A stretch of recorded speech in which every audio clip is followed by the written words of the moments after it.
Quand une émotion difficile et très désagréable arrive, beaucoup de personnes tombent dans l'un de ces deux pièges.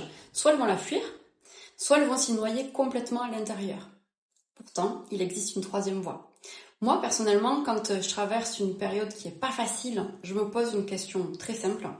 C'est combien de temps, Jess, tu te donnes pour vivre pleinement cette émotion? Alors parfois ce sera 2 minutes, parfois 1 heure, parfois une journée, et sur certaines choses, davantage.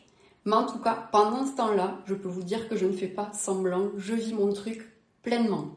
Je pleure si j'ai besoin de pleurer, je suis hyper triste si j'ai besoin d'être hyper triste, je suis en colère si j'ai besoin d'exprimer ma colère, parce que une émotion qui est traversée jusqu'au bout, elle ne te demande plus d'énergie par la suite.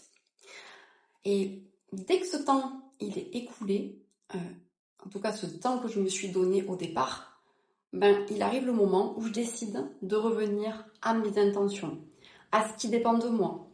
Je reviens à là où je veux aller et à celle que j'ai envie de devenir et d'incarner. Accueillir une émotion, ça ne veut pas dire que tu vas rester bloqué à l'intérieur.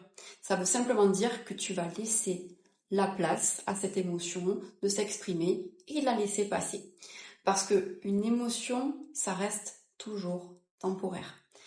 Plus tu vas lui laisser de l'espace, et moins elle aura besoin de crier pour être entendue.